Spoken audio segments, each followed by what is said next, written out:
Assalamualaikum warahmatullahi wabarakatuh. Perkenalkan nama saya Cantika Agusta dengan NPI 141220051. Jadi kali ini saya akan menjelaskan tentang pencapaian kerja dengan metode OMEX. Jadi kali ini pertama ada data input dan output periode Januari 2024 hingga Januari 2025. Totalnya adalah 13 bulan. Seperti di sini ada beberapa kriteria 1, 2, 3, dan 4 dan juga ada outputnya. Setelah itu, langkah selanjutnya dilakukan perhitungan rasio performance. Jadi untuk perhitungan rasio performance itu adalah output dibagi input. Jadi untuk output yang ini, untuk output 51321 dibagi dengan inputnya 10241 dan menghasilkan nilai seperti ini. Menghasilkan nilai seperti ini. Setelah dihitung semua, langkah selanjutnya adalah perhitungan rata-rata dan standar deviasi. Untuk perhitungan standar deviasi itu menggunakan rumus seperti ini ya. Ini untuk rumus rata-ratanya. Ini adalah rumus rata-ratanya seperti ini.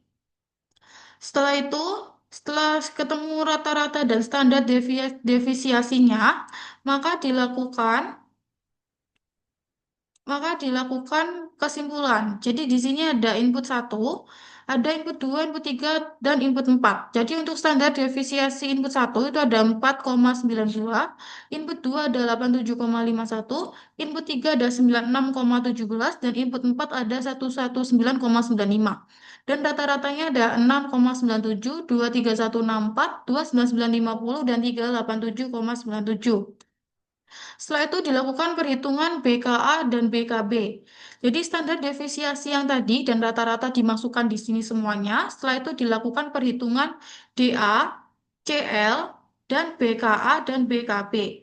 Setelah dilakukan perhitungan, maka yang selanjutnya yang dilakukan adalah yang diselanjutkan ada- yang selanjutnya adalah menentukan target. Dan ini targetnya ya. Jadi target sasarannya adalah skor 10, komponennya batas kontrol atas, kriterianya 11,90, kriteria 2 319,15, kriteria 3 395,67, dan kriteria 4 ada 507,97. Nah, ini ada sasaran jangka pendek dengan skor 3. Setelah itu juga ada nilai produktivitas terendah dengan skornya itu adalah 0. Jadi untuk perhitungan ini ya, untuk perhitungan DA ini caranya itu standar deviasi dibagi dengan rata-rata. Jadi standar deviasi dibagi dengan rata-rata akan menghasilkan nilai DA. Setelah itu untuk CL-nya ini adalah tingkat keyakinan dari masing-masing. Jadi tingkat keyakinan kita kan ada 1, 2, 3. Berhubung saya hasilnya 0,71, maka saya menggunakan tingkat keyakinan 2 gitu. Setelah itu ini menentukan target. Setelah itu menentukan nilai produktivitas realistis. Jadi yang hasil BKA, BKP dimasukkan di sini semua.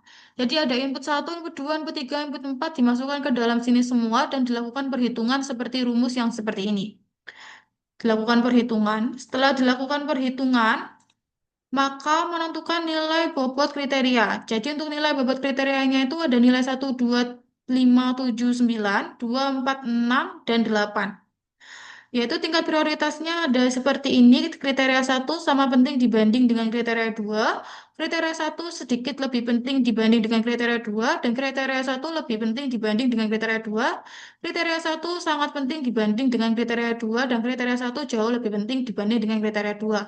Seperti ini ya. Setelah itu dimasukkan dan menghasilkan seperti ini untuk nilai bobot kriterianya. Setelah menghasilkan nilai bobot kriterianya, maka dilakukan perhitungan tahap 2 ya.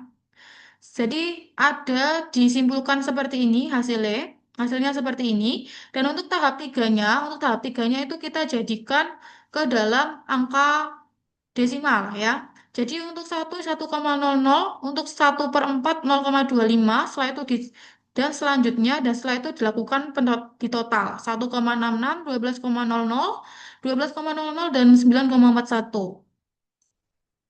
Nah, setelah itu menentukan nilai bobot kriterianya, ini dimasukkan angkanya 0,60, 0,15, 0,10 dimasukkan semuanya. Setelah itu ditotal. Setelah ditotal menghasilkan 1,00. 1,00 dan presentasenya ada 17%, 3%, 3%, 8%, dan di total menghasilkan 30%. Setelah itu menentukan nilai skala skor. Untuk menentukan nilai skala skor ini didapatkan dari angka rasio yang tadi kita hitung. Ini menggunakan nilai angka rasio. Setelah itu kita masukkan di sini. BKA-nya tadi hasilnya ada 11,90, 319,15, ada 395,67, dan ada 507,92. Kita masukkan semuanya di sini, lalu kita hitung. Jadi ini di sini ada bulan Januari, penentu skor dari skala bulan Januari. 5,01 ini didapatkan dari nilai rasio, ya, didapatkan dari nilai rasio. Setelah itu untuk nilai BKA-nya didapatkan dari ini ya, dari nilai BKA-nya ini. Setelah itu untuk average-nya juga sama, dihasilkan dari sini. Setelah itu dilakukan 1,41. 1,41 itu didapatkan dari nilai interval 3 sampai 10, didapatkan dari sini. Setelah ditemukan semuanya, maka dilakukan penjumlahan dengan cara 11,90 dikurangi 1,41. Terus yang ini 319,15 itu dikurangi 25,00. Untuk kriteria 3, 395,67 itu dikurangi interval yang 27,48, dan untuk kriteria 4 itu dikurangi ini 34,27. Setelah itu setelah dimasukkan semuanya, sudah ketemu jawabannya, maka dimasukkan nilai bobotnya ya, dimasukkan nilai bobotnya di sini. Ini nilai bobot kita masukkan di sini. Setelah itu kita lakukan penjumlahan ya. Setelah kita lakukan penjumlahan, semuanya dijumlah dan menghasilkan nilai 5,31. Nilainya 5,31 ya. 5,31 untuk nilainya. Jadi bulan Januari itu hasilnya dari 5,31. Nah, ini ya.